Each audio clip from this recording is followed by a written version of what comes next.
여러분, 예수님이 너무 좋지 않습니까?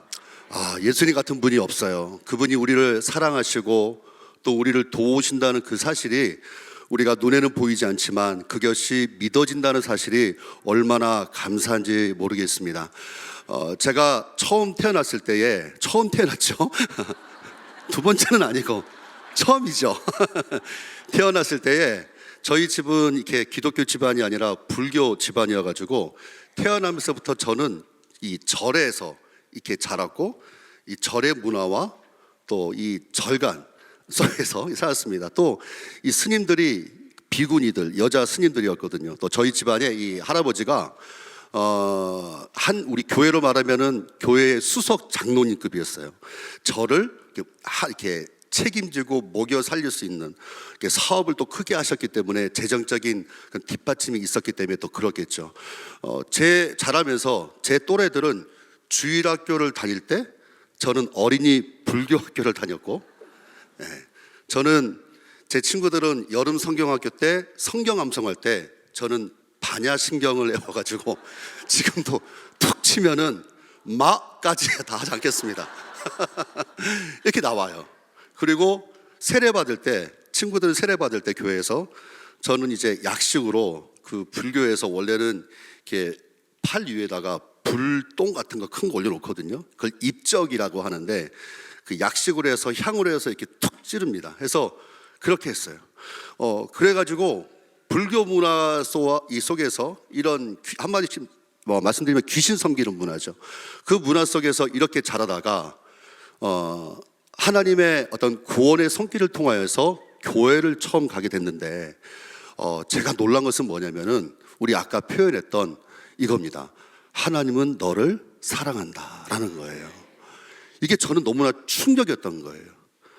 저는 무신론자는 아니었지만 일반적인 샤머니즘과 어릴 때부터 이러한 삶 속에 있었기 때문에 신에 대한 궁금증이 많았고 개인적으로 공부를 많이 했어요.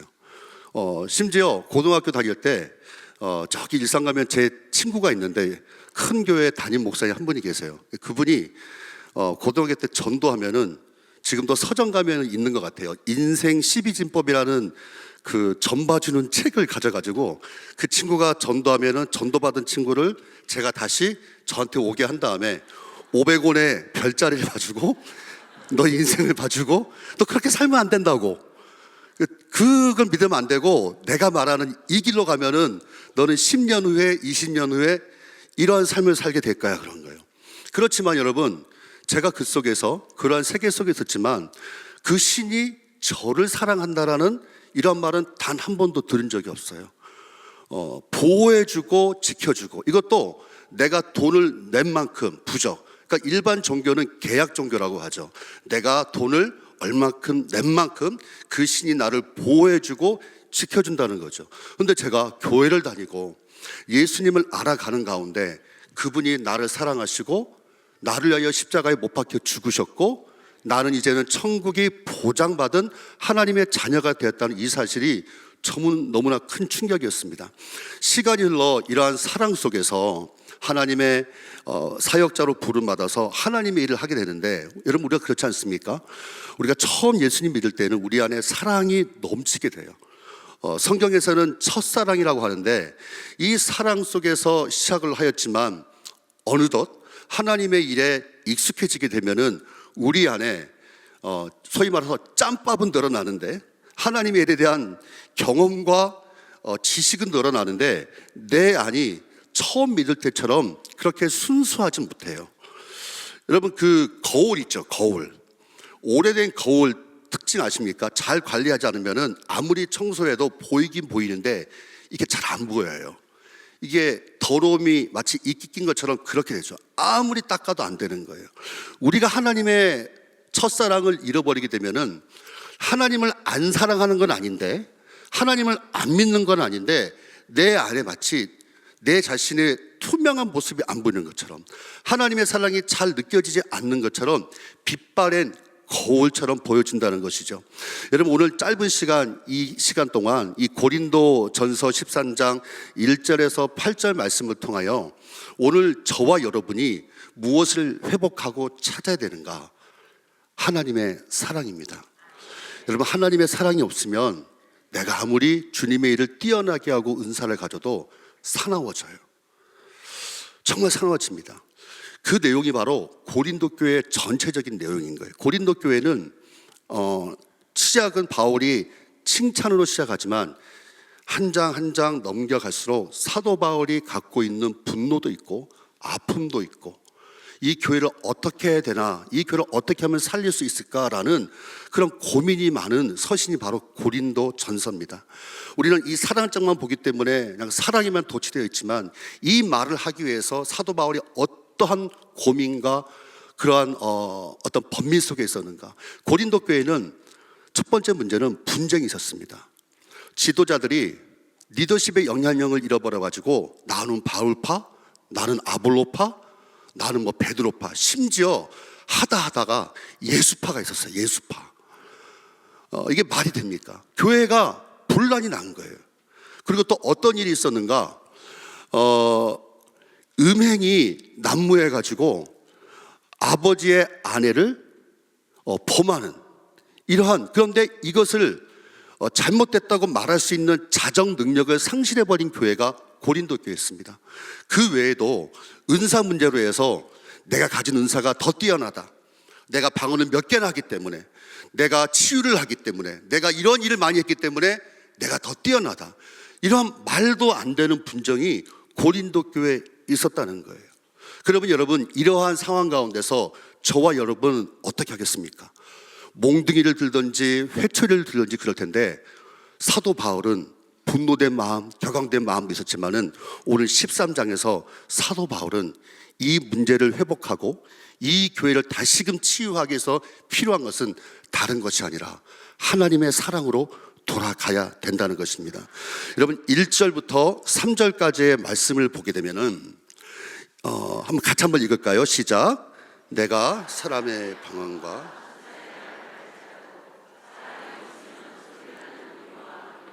꽹가리가 되고, 내가 예언하는 능력이 있어 모든 비밀과 모든 지식을 알고 또 산을 옮길 만한 모든 믿음이 있을지라도 사랑이 없으면 내가 아무것도 아니요, 내가 내게 있는 모든 것으로 구제하고 또 내 몸을 불사르게 내줄지라도 사랑이 없으면 내가 아무 의미 없느니라. 여러분, 1절에서 3절 말씀을 가만 보게 되면요, 여러분, 이 은사와 이 믿음은 너무 부러운 거예요. 여기서 1절에서 사람의 방언은 뭐냐면은 외국어를 말하기도 합니다. 우리가 아니면 지방에 쓰는 사투리기도 하고, 여기서의 방언의 주안점은 많은 언어를 할 수 있는 탁월한 능력을 가진 사람이겠죠. 선교사가 아무리 준비가 돼도 언어가 준비 안 되면 출발을 못 해요. 제가 유학생활 할 때 이 영어 때문에 미치는 줄 알았어요. 제 아내가 그 영어를 좀 곧잘 하는데 저를 골리려고 그 맥도날드 햄버거를 갔는데 저보고 주문을 해보래요. 그래서 주문을 어떻게 했는데 갑자기 거기 있는 그 백인, 저보다 키 크고 등치 큰 아줌마가 저보고 What's your name? 묻는 거예요. 갑자기 이름을 묻는 거예요. 근데 저는 영어 이름이 없어가지고 순간 생각난 게 우리가 잘 아는 영어 이름 로보트. 그래서 I am 로보트 한 거예요. 그러니까 그분도 당황하고 저도 당황한 거예요. 여러분, 언어가 안 되면은 이렇게 힘든 거예요. 이 사도 바울이 말한 게 뭐냐면은 사람의 방언. 두 번째 뭐냐면 천사의 언어인데, 이 천사의 언어는요, 말 그대로 영적이고도 신비로운 언어인 거예요. 여러분, 이 언어를 가지면은 얼마나 좋겠습니까? 사람을 살리고 내가 좀 더 하나님께 쓰임 받는 것 같고. 근데 사도 바울은 뭐냐면은 중요한 거, 사랑이 없으면 뭐와 같은가? 소리나는 구리와 울리는 꽹가리. 여러분, 이게 뭐냐면은 그 당시에 오늘날도 마찬가지인데 고대 근동에서는요, 신을 부를 때에 악기를 막 두들겨요.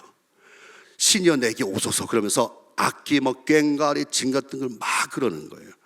이게 사랑이 없으면 우리가 방언과 천사의 말을 하더라도 이와 같은 의미는 뭐냐면은 아무리 구슬을 해도, 아무리 신을 부르는 모든 걸 해도 거기에는 생명력이 없는 거예요.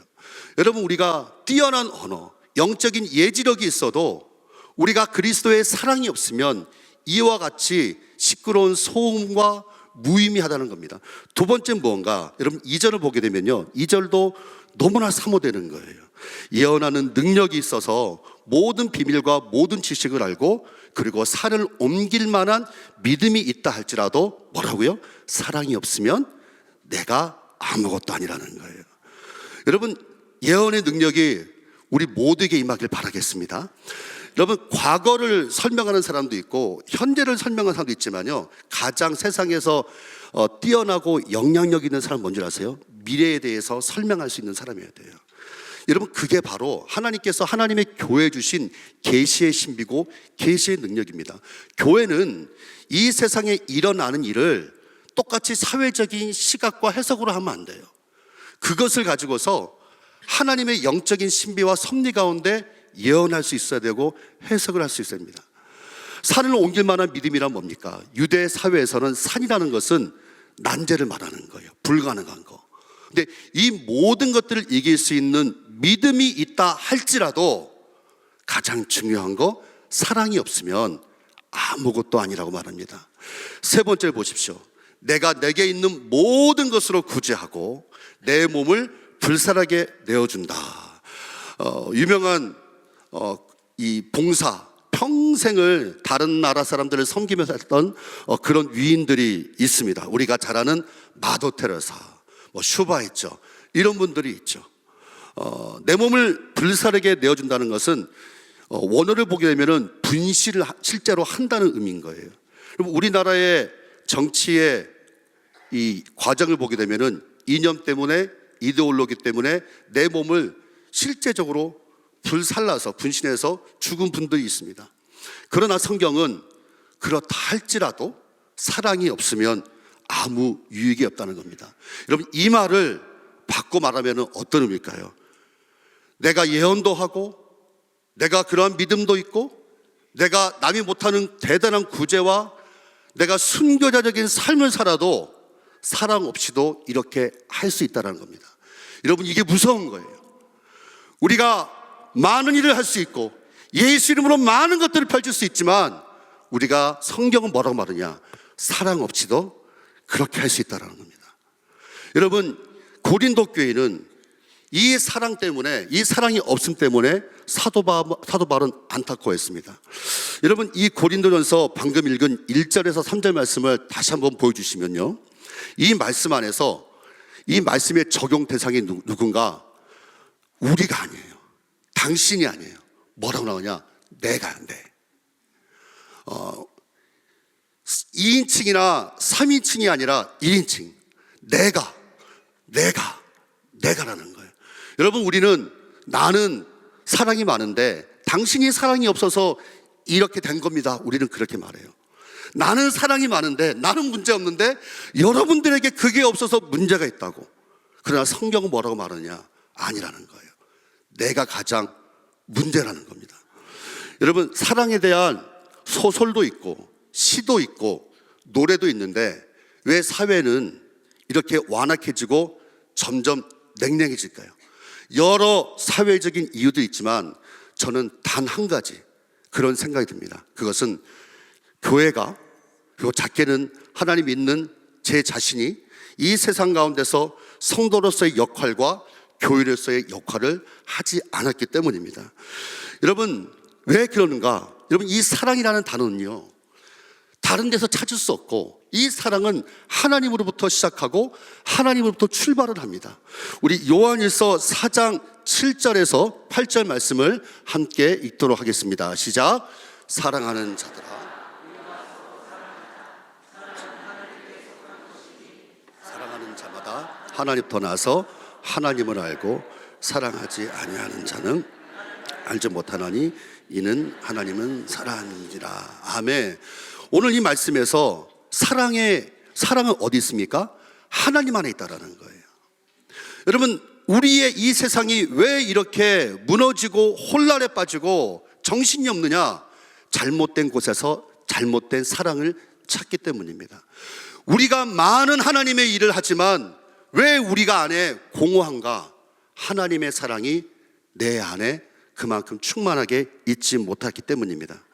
여러분, 교회가 비전이 있습니다. 그건 뭐냐? 이 혼란한 세대 가운데 교회가 하나님의 사랑을 받고 소유한 사람으로서 그 사랑을 보여주고 나타내지 않는다면은 이 세상은 더 이상 희망과 소망이 없다라는 겁니다.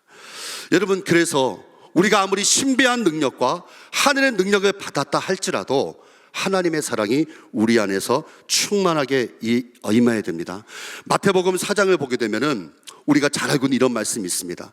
나더러 주여 주여 하는 자마다 다 천국에 들어가는 것이 아니다라는 겁니다. 내가 주의 이름으로 선지자 노릇도 했고 병도 고쳤고 귀신도 쫓아냈지만 그때에 주께서 말씀하시되 이렇게 말합니다. 내가 너희를 도무지 알지 못하라는 거예요. 여러분, 이것은 경종입니다. 우리가 그만큼 많은 일을 해왔는데 내가 너를 모른다. 왜 모를까요? 그분과의 관계가 없기 때문입니다. 그러면 그 은사는 가짜입니까? 그 은사는 다른 데서 왔습니까? 아닙니다. 하나님으로 왔지만 내가 하나님에 대한 마음이 내 안에서 식어져 버렸거나 잃어버렸다는 겁니다. 그래서 여러분, 우리는 다시 본질로 돌아가야 돼요. 우리는 너무 비본질적인 것에 너무나 많은 에너지를 쏟습니다. 여러분, 본질은 예수 외에는 없습니다. 여러분, 예수 때문에 싸운다면 싸워야 됩니다. 그러나 우리는 대부분의 갈등과 대부분의 상처와 대부분의 고민은 무엇인가? 대부분 비본질인 거예요. 여러분, 예수께로 돌아오는 은혜가 우리 모두의 길을 바라겠습니다. 예언과 이런 신비한 능력을 보면은 부러운 거예요. 부럽지 않습니까? 여러분, 명품백을 갖고 다니는 분을 보면은 부럽죠. 좋은 차를 하면 부럽죠. 근데 여러분, 거기까지인 거예요. 하나님의 사람은 부러움의 대상이 아니라 존경의 대상이 돼야 됩니다. 내 마음에 한번 고백해 볼까요? 존경의 사람이 되게 하소서. 존경을 받아야 됩니다. 명품차를 타고 다니고 좋은 옷을 입고 돈을 많이 가지면은 부럽습니다. 그러나 거기까지인 거예요. 하나님의 사람, 하나님의 교회는 부러움의 대상이 아니라 존경이 대상이 돼야 된다는 겁니다. 다음 말씀을 보게 되면은 이렇게, 그렇다면 우리가 고민하고 있는 것 중에, 그렇다면 그 사랑이 과연 무엇인가? 그 사랑이 무엇이길래 이렇게 말하고 있는가? 성경을 다 찾아볼 수 없지만 세 군데를 보게 되면은, 구약에서는 출애굽기 34장 6절을 보게 되면은 사랑의 성품에 대해서 나옵니다. 신약에서는 마태복음 22장을 보게 되면은 사랑의 대상, 그리고 오늘 말씀 4절에서 6절을 보게 되면은 사랑의 본질이 나옵니다. 먼저 사랑의 성품인 출애굽기 34장 6절을 보게 되면은 하나님이 어떠한 사랑과 어떠한 성품을 가지셨는가를 보게 됩니다. 그분은 자비롭고 은혜롭고 노하기를 더디하고 인자와 진실이 많은 분이라고 나와 있습니다. 여러분, 우리가 신앙생활할 때 우리가 정말 배워야 될 게 뭔지 아세요? 공부해야 될 게 하나님에 대한 성품 공부를 해야 돼요. 그렇지 않으면 내가 예수를 믿어도 나의 고집과 아집과 변화되지 않은 인격 가운데 그대로 간다는 것이죠. 예수를 믿는다는 것은 그분을 닮아가는 겁니다. 두 번째, 마태복음 22장을 보게 되면은 예수님께서는 우리에게 사랑의 대상이 말합니다. 첫 번째 무엇입니까? 내 마음과 뜻과 정성을 다하여 하나님을 사랑하고 내 이웃을 내 몸과 같이 사랑하라는 겁니다.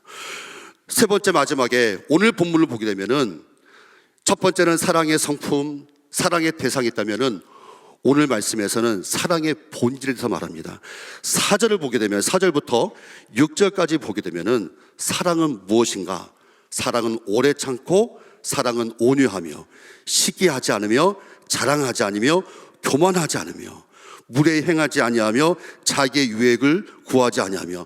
우리 성내지 아니하면은 같이 한번 큰 소리 읽겠습니다. 시작. 성내지 아니하며. 성을 안 낼 수가 없죠. 낳는 거를, 이 말은 아예 안 내면 안 된다는 게 아니에요. 그런데 뭔가 참으라는 거예요. 참아야 돼요. 승질내는 사람, 좋아하는 사람 아무도 없습니다. 제 아내도 싫어해요. 제 아이들도 싫어하고 다 싫어해요. 성질내면요 고약해져요. 여러분, 이 4절에서 6절은 사랑의 본질인데 사랑은 어떤 관념이 아니라는 거예요. 사랑은 사랑합니다, 축복합니다, 당신은 사랑, 이게 아니라는 거예요. 사랑은 실제이고 현실이고, 그렇기 때문에 그것은 시간이 필요하고 노력이 필요하고 희생이 필요하다는 겁니다. 그래서 여러분, 오늘 이 말씀에 사랑의 본질에서 이어지는 말씀이 어딘가, 우리가 잘 아는 성령의 9가지 열매, 갈라디아서 5장 21에서 23절을 보게 되면은 사랑과 희락과 화평과 오래 참음과 저만 할까요? 같이 할까요? 시작. 자비와 양성과 나머지는 다 해주셨기 때문에 안 하겠습니다. 여러분, 사랑이라는, 그래서 시간이 필요하기 때문에 우리가 사랑의 도달점은 어디입니까? 우리의 삶 가운데서, 심지어 하나님의 일에서 성령의 9가지 열매가 나와야 된다는 것입니다. 마지막으로 이제 말씀을 마치면서 우리 7절, 8절의 말씀을 함께 읽겠습니다. 시작. 모든 것을 참으며, 모든 것을 믿으며, 모든 것을 바라며, 모든 것을 견디느니라. 사랑은 언제까지나 떨어지지 아니하되 예언도 장도 그치고 지식도 패하리라. 여러분, 사랑의 사중주가 있는데요, 같이 한번 해볼까요? 시작. 참으며, 믿으며, 바라며, 견디며. 우리 한 번만 더 하죠. 참으며, 믿으며, 바라며, 견디느니라. 여러분, 사랑은요, 참는 거예요. 사랑은 처음에 참는 건데, 이거를 원어를 보게 되면 이렇게 나옵니다. 덮어준다는 거예요. 베드로전서 4장 8절을 보게 되면 사랑은 뭐라고 하죠? 허다한 죄를 덮는다는 거예요. 여러분, 들춰낸다고 회복될까요? 아니에요. 더 분쟁이 일어나요. 덮어주셔야 돼요. 그럼 누가 들춰내는가? 하나님이 하나님의 방법으로 들춰내실 때 회복이 있지, 사람이 들춰내면은 상처받아요. 그리고 비판하게 돼요. 근데 성경은 뭐라 하는가? 덮어주라는 거예요. 두 번째, 그 사람의 상황과 상관없이 믿어주라는 거예요. 그리고 바라며, 소망, 그리고 견디라는 겁니다. 여러분, 사랑은 그래서 거친 거예요. 사랑은 그래서 부드러움 속에 있지만, 그러나 그 사랑 안에는 정말 우리가 가야 될 거친 길이 있는 겁니다. 8절을 보게 되면은 사랑은 언제까지든지 떨어지지 않지만 예언도 방언도 지식도 끝난다는 거예요. 고린도 교회가 성도들이 그렇게 자랑하던 예언, 은사, 지식, 이 모든 것들이 끝난다는 거예요. 왜일까요? 여러분, 천국에서는 다 필요 없는 거예요. 천국에서 필요한 건 사랑밖에 없는 겁니다. 그래서 여러분, 사랑만이 영원한 겁니다. 우리가 언젠가는, 저와 여러분은 하나님 앞에서 설 때가 옵니다. 그러면 주님이 우리에게 꼭 물어보실 것 같아요. 성경에서 너 이 세상에서 뭐 했냐 할 때, 우리는 물질적인 공헌을 말하겠지만 하나님의 질문 안에는 이런 게 있습니다. 너 얼마나 사랑했냐는 거예요. 하나님을 얼마나 사랑했고 하나님의 마음으로 이웃을 얼마나 사랑했는가. 여러분, 이것이 바로 저와 여러분이 가야 될 길입니다. 우리가 이렇게 사랑을 얘기하지만 왜 우리 안에 사랑이 식어졌는가? 여러분, 따라해 보겠습니다. 나는 죄인입니다. 용서받은 죄인입니다. 여러분, 우리는 죄인이라는 사실을 절대 잊으면 안 됩니다. 누가 누구를 비판하고 누가 누구를 판단하겠습니까? 저와 여러분은 죄인이 돼. 우리가 용서받은 죄인이기 때문에 저 같은 사람도 이 자리에서 말씀을 전하는 거지, 우리가 감히 어떻게 하나님의 말씀을 전하고 하나님의 일을 하겠습니까? 하나님은 우리에게 말씀하십니다. 그 사랑을 회복하라, 치유하라. 이러한 축복이 우리 모두에게 있기를 주의 이름으로 축복합니다. 기도하겠습니다.